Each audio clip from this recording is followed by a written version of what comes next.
Até aqui eu te mostrei como o pensamento crítico é uma habilidade essencial para ser um profissional do futuro preparado para atuar na quarta revolução industrial. Mas o que exatamente é o pensamento crítico? Já te adianto que é o oposto daquilo que você aprendeu a sua vida toda na escola. E se duvidar, até na faculdade também. Enquanto na escola você era incentivado a anotar tudo que o professor falava e decorar a resposta certa para sempre tirar 10 na prova, o pensamento crítico é quase o contrário disso.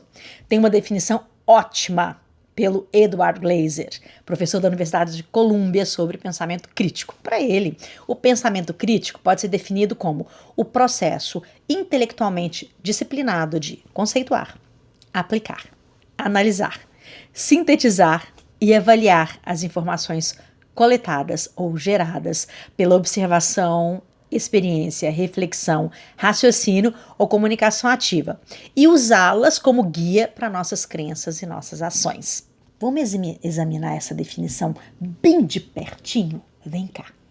Tem uma parte que claramente diz respeito à nossa capacidade de raciocínio lógico e à nossa capacidade cognitiva. As competências cognitivas são a capacidade de análise, capacidade de comparação, capacidade de empatia, capacidade de avaliar e julgar um tema, um fato, uma experiência ou então conteúdo. Essa é a parte cognitiva.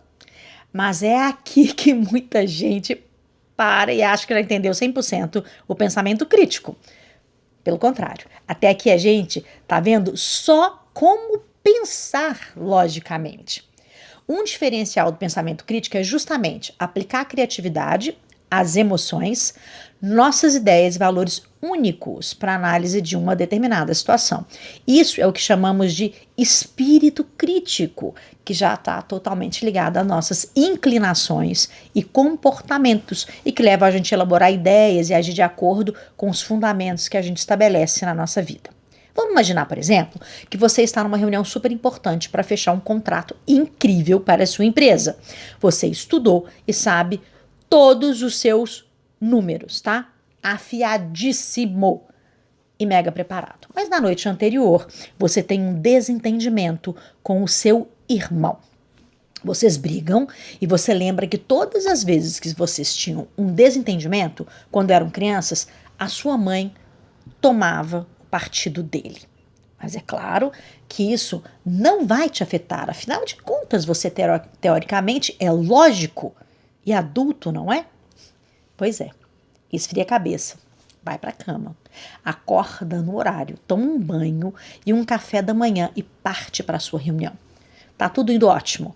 Mas no meio da conversa o sujeito te faz uma pergunta com um tom de voz que lembra a voz do seu irmão. Aquele que você brigou na noite anterior. Prontinho. A bagunça tá feita e pronta. Sabe por quê? Vem aqui pra você ver.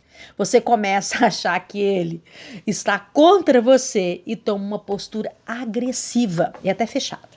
Não responde às perguntas dele, inclusive começa a questionar quando ele pergunta demais. A reunião foi um fracasso e você nunca mais vai ver a cara daquele cara na sua frente de novo. E nem ele quer ver a sua. Muito provavelmente. O que poderia ter sido uma oportunidade de ouro, desandou, porque você não pensou criticamente sobre o seu comportamento e as suas ações.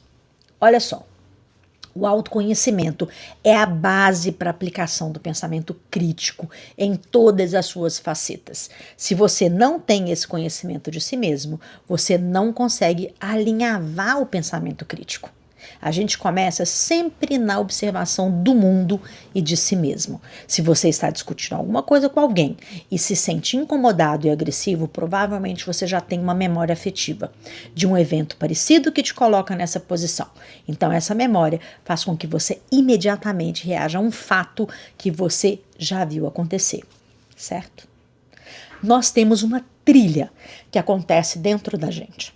Se a gente conhecer essa trilha, a gente começa a não submeter o nosso corpo a ter reações imediatas. E a gente passa a fazer escolha consciente. É aqui que entra, de novo, a parte da análise racional. Se a gente conseguir identificar os nossos julgamentos e emoções frente a uma determinada situação, a gente passa a ser capaz de levar isso em conta quando a gente estiver tomando uma decisão. Vamos voltar aqui ao exemplo que eu acabei de te dar. Se o seu amigo tivesse usado o pensamento crítico, ele seria capaz de identificar, né? Aquele sentimento que estava projetado de alguma maneira naquela experiência passada. Eu tô falando bem devagar, porque você tem que entender as suas projeções. É um cara hipotético, mas é você.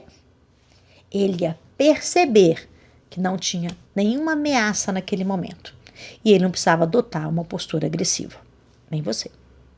A reunião ia ter tomado um rumo incrível, porque ele estava super bem preparado e provavelmente eles chegariam a um ótimo negócio. Você percebeu como o pensamento crítico pode mudar completamente sua situação? Claro que existem habilidades emocionais essenciais para o seu desenvolvimento também, mas sem pensamento crítico, nem elas vão funcionar. Eu quero agora que você faça um exercício simples, mas que você pense agora da forma que eu estou te sugerindo. Eu quero que você pense em situações que você viveu, que você reagiu a essa trilha de memória. Eu quero que você anote. Eu quero, inclusive, que você anote como você se sentiu. Quando você anotar como você se sentiu, eu quero que você anote logo na sequência o que você teria feito de diferente. Respira, faz com calma esse exercício. Você vai gostar.